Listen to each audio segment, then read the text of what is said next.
kurang gitu.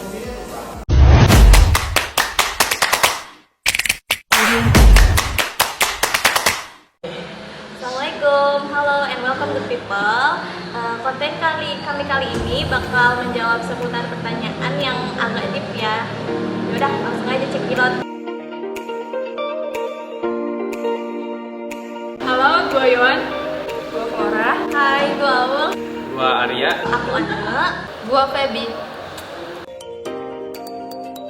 Setiap kali aku beribadah, ya aku selalu merasakan ketenangan sama lega udah. Karena dari ibadah itu, ya aku meluapkan segalanya kayak dari curhatan, terus abis itu habis hari ini, terus gimana ke depannya, kayak gitu-gitu.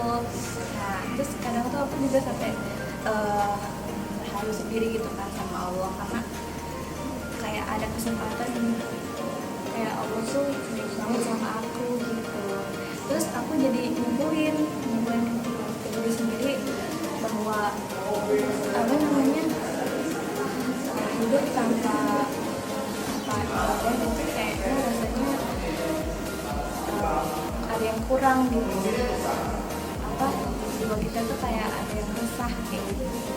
Jadi sebenarnya Yang gue rasain saat ibadah ya lebih tenang. Gue jadi merasa lebih dekat sama Tuhan. Karena kan Tuhan udah ngasih semuanya ya yang gue mau. Terus juga lagi pula setiap jalan itu dimudahin. Menurut gue ibadah itu kayak udah satu kewajiban sih buat gue. Misalnya gue belum ibadah kayak ada yang kurang gitu. Tapi pas udah ibadah, gue merasa jadi lebih tenang, plong gitu. sejauh ini yang gue rasain pas beribadah itu tenang, lega dan bersyukur sama hidup gue aja sih. Yang gue rasain ketika gue sedang beribadah itu rasanya gue tenang karena dari beribadah itu gue meluapkan semuanya di situ. Yang pasti gue ngerasa tenang sama senang sih. Kayak contohnya gue bisa sedekah sama makhluk sesama hamba Allah, itu kayak gue ngerasa keren aja. Sebenarnya tuh ada pro dan kontranya, tapi aku pribadi kalau ditanya tentang agama lo apa, yang langsung jawab aja agamaku ini. Nah, terkadang itu ada orang yang nanyain hal seperti itu di situasi yang nggak tepat. Kalau ditanya soal agama sih nggak penting ya. Soalnya dia tahu agama gue juga buat apa. Menurut gue penting karena gue tinggal di Indonesia dan gak semua penduduknya itu beragama Islam. Jadi kalau ditanya agama tuh kayak biar lebih sopan aja gitu. Gue pribadi kalau ditanya soal agama kurang sak ya, karena menurut gue itu privasi dan kurang sopan. Kurang sih, tapi tergantung sama pertanyaannya. Yang pertanyaan yang nanya, kalau misalkan dia sopan sih jawab aja. Kalau dia nggak sopan baru nggak usah dijawab. Sebenarnya tergantung situasi sih lagi. Jadi harusnya orang udah tahu. Jujur situasi ketiganya itu sebenarnya sama rata. Tapi ya mostly ya kalau lagi terpuruk kayak lagi sedih, lagi kecewa gitu, pasti ya gitulah langsung lari ke Allah, minta pertolongan sama Allah kayak gitu. Jujur sih gue inget Tuhan itu pas lagi ada masalah, kayak apalagi masalahnya itu berat banget sampai nggak bisa buat saya sendiri. Terus gue inget Tuhan ya pas lagi doa sih. Gue inget Tuhan tuh bisa di mana aja sih, kayak gue tuh pas lagi sakit, stres, galau, terus sedih sama marah.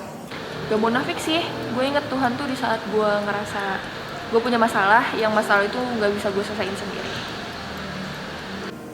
Ingat Tuhan pas makan sih lebih sering, karena harus bersyukur sama makanan yang kita makan, dan pas lagi di situasi yang benar-benar udah nggak bisa apa-apa lagi. Jadi sejauh ini yang gue rasain itu Banyak sih, misal kalau bangun tidur, makan, itu aja harus berdoa kan, itu udah ingat Tuhan.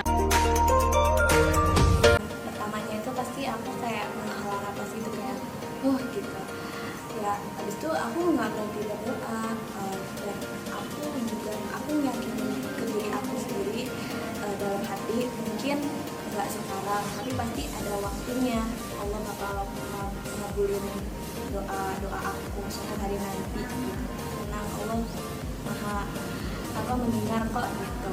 Ya bersyukur sih. Mungkin yang gue minta sama Tuhan itu belum tentu baik buat gue. Mungkin Tuhan udah mempersiapkan hal yang lebih baik buat gue ke depannya. Mencoba untuk lebih berusaha lagi doanya, karena yang pernah gue dengar bukannya Tuhan gak mengabulkan doa kita, tapi karena Tuhan tahu kapan waktu yang tepat untuk mengabulkan doa itu. jujur ya, yang gue rasain pasti sedih.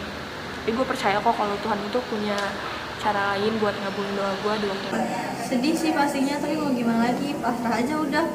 Kalau enggak ya coba lagi, karena udah gue nggak tahu rencana Tuhan tuh kayak gimana sampai Kadang sedih, kadang kecewa, tapi harus diperbaikin terus ibadahnya. Selama ini tuh udah bener apa belum, dan juga jangan putus berdoa aja sih.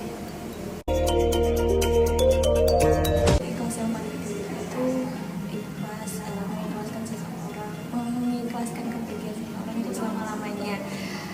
Aku pernah nemu tweet di Twitter yang isi komentarnya tuh penuh sama cerita-cerita mereka yang ditinggalkan gitu. Terus aku bacain cerita mereka, ikut sedih juga. Terus kayak apa ya Allah, kayak kok bisa gitu, mereka kuat banget. Ikhlas menurut gua itu kayak misalnya lu punya barang gitu yang lu sayang banget, terus temen lu pinjem, terus sama temen lu itu kayak nggak dibalikin lagi gitu, ya udah ikhlasin aja. Menurut gue ikhlas itu ketika gue memiliki sesuatu yang gue sayang, kayak gue punya peliharaan nih, tapi ternyata Tuhan lebih sayang sama peliharaan gue, dan di situ gue belajar untuk mengikhlaskan, karena sesuatu yang kita sayangi dan cintai itu gak akan bisa selamanya bersama kita. Sebaik-baiknya kita mencintai ciptaannya, alangkah lebih baik lagi kita lebih mencintai penciptanya. Ikhlas menurut gue tuh kayak gue udah nggak mempermasalahin masalah itu lagi, dan gue udah nggak nangisin masalah itu lagi. Gue udah bisa berdamai sama semua masalah yang gue alami. Ikhlas menurut gue tuh pas kehilangan sesuatu, gue nyoba buat nggak mikirin atau ngebayangin hal-hal yang udah hilang dari hidup gue. Karena ikhlas itu ya lu relain segala hal yang udah hilang, nggak perlu dipikirin lagi. Tapi ya pasti kepikiran sih, karena ikhlas itu nggak gampang. Menurut gue ini sesuatu yang berat ya, karena gue tuh kalau mau sesuatu tuh harus berusaha untuk itu. Tapi kalau Tuhan udah bilang enggak, ya gue harus lebih menerima buat ikhlas. Kayak pasti bakal banyak opportunity lain di luar sana.